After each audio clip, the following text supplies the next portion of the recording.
গিয়েছিল, তাদের মাঝে সমঝোতা সৃষ্টি করার জন্য গিয়েছিল। যারা এই সুশৃঙ্খল পরিবেশটিকে উশৃঙ্খল করে আমাদের শিক্ষকের উপর হামলা চালিয়েছে, তাদেরকে আমরা কোনোভাবেই ক্ষমা করতে চাই না।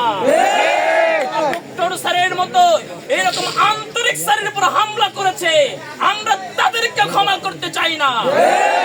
চাই সুষ্ঠু তদন্তের মাধ্যমে বিচার হোক, যারা অপরাধী তারা শাস্তি পাক। অপরাধ আমরা তাদের বিপক্ষে নই। যদি ল ডিপার্টমেন্টের বিপক্ষে, যদি ল ডিপার্টমেন্টের সাথে জড়িত থাকে আমরা তাদের শাস্তি চাই। ডিপার্টমেন্টের সঙ্গে জড়িত থাকে আমরা তাদের শাস্তি চাই। তৃতীয় পক্ষের সঙ্গে জড়িত থাকে আমরা তাদের শাস্তি চাই। নির্দিষ্টভাবে কোন ডিপার্টমেন্টের আমরা প্রতিপক্ষ নই।